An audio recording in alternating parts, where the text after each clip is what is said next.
നമസ്കാരം. പഹൽഗാം ഭീകരാക്രമണത്തിന് ശേഷം രാജ്യം അതീവ ജാഗ്രതയിലാണ് നിലവിൽ നിൽക്കുന്നത്. അതിനുശേഷമാണ് യാദൃച്ഛികമായി ദില്ലി ചെങ്കോട്ടയിൽ ഒരു ചാവേർ ആക്രമണം നടന്നത്.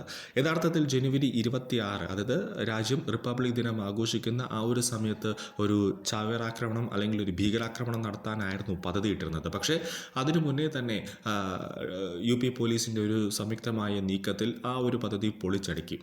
നിലവിൽ ഏത് രീതിയിലും ഭാരതത്തെ ആക്രമിക്കാനുള്ള ഒരു തയ്യാറെടുപ്പാണ് ഇപ്പോൾ ജെയ്ഷെ മുഹമ്മദിൻ്റെ ഭാഗത്തു നിന്നും ഉണ്ടാകുന്നത്. അതെല്ലാം ഓരോ ദിവസവും IBയും അതോടൊപ്പം തന്നെ റോയും മിലിറ്ററി ഇൻ്റലിജൻസും ഇന്ത്യൻ ആർമിയെല്ലാം പൊളിച്ചുകൊണ്ടിരിക്കുകയാണ്. ഇപ്പോൾ ജെയ്ഷെ മുഹമ്മദിൻ്റെ നേതൃത്വത്തിൽ വനിതാ ചാവേറുകളെ ഭാരതത്തിലേക്ക് എത്തിക്കാനുള്ള ഒരു നീക്കം നടത്തുന്നു. കൂടാതെ ലഷ്കർ ഇ തോയ്ബയും അതോടൊപ്പം തന്നെ ജെയ്ഷെ മുഹമ്മദും അവർ ഒന്നിച്ച് ഒരേ ട്രാക്കിലേക്ക് ഇപ്പോൾ നീങ്ങുന്നു. അത് സൂക്ഷ്മമായി തന്നെ IBയും റോയും അടക്കമുള്ളവർ നിരീക്ഷിച്ചുകൊണ്ടിരിക്കുകയാണ്. നിലവിൽ പാകിസ്ഥാനിൽ നിന്ന് ജമ്മു കാശ്മീരിലേക്കുള്ള നുഴഞ്ഞുകയറ്റത്തെക്കുറിച്ചുള്ള സുപ്രധാന വിവരങ്ങളാണ് ഇപ്പോൾ പുറത്തേക്ക് വന്നിരിക്കുന്നത്.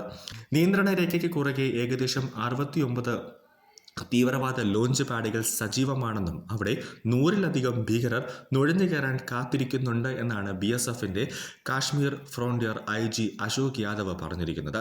സമീപ മാസങ്ങളിൽ ഈ പ്രവർത്തനം കൂടുതൽ ശക്തമായിട്ടുണ്ട്. കാരണം നുഴഞ്ഞുകയറ്റത്തിനായി തീവ്രവാദികൾ ഇപ്പോൾ പുതിയ വഴികളാണ് ഓരോ സമയം ഉപയോഗിക്കുന്നത്. എന്നാൽ ഇന്ത്യയുടെ സുരക്ഷാ സംവിധാനം ഏതൊരു ശ്രമത്തെയും പരാജയപ്പെടുത്താൻ പൂർണ്ണമായി സജ്ജമായിട്ടാണ് നിൽക്കുന്നത്. സൈന്യത്തിൻ്റെ നുഴഞ്ഞുകയറ്റ വിരുദ്ധ സ്ക്വാഡ് കൂടുതൽ ശക്തിപ്പെട്ടിട്ടുണ്ടെന്നും അദ്ദേഹം പറയുന്നു.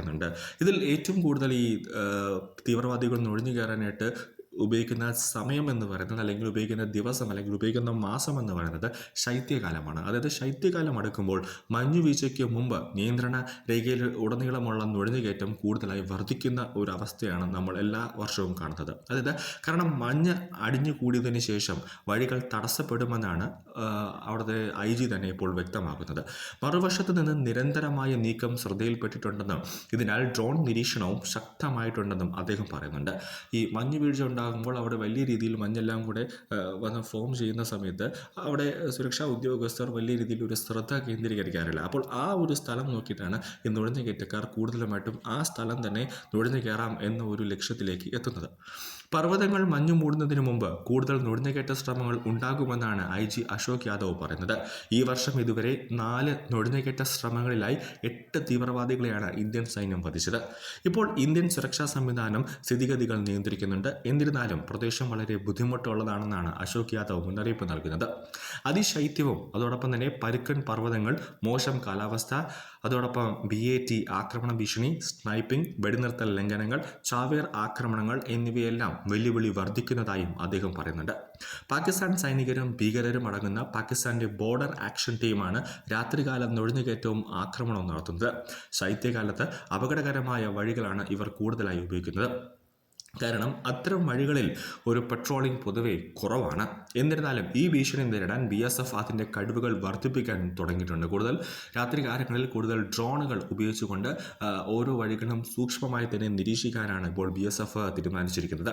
സംഘർഷ സാധ്യത കണക്കിലെടുത്ത് മെച്ചപ്പെട്ട സെൻസറുകൾ, ഡ്രോണുകൾ, മൾട്ടി ലെയർ നിരീക്ഷണം, പ്രത്യേക പരിശീലനം എന്നിവയിലെ പ്രവർത്തനങ്ങൾ വേഗത്തിൽ പുരോഗമിക്കുന്നുണ്ട്.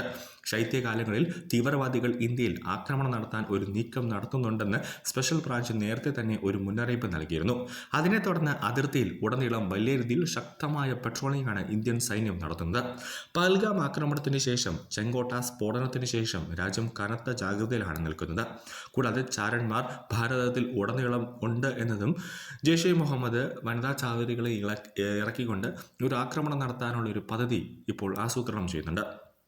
അതെല്ലാം ഓരോ ദിവസവും കേന്ദ്ര ഏജൻസികൾ തകർത്ത് തരിപ്പണമാക്കിക്കൊണ്ട് ഇരിക്കുകയാണ്.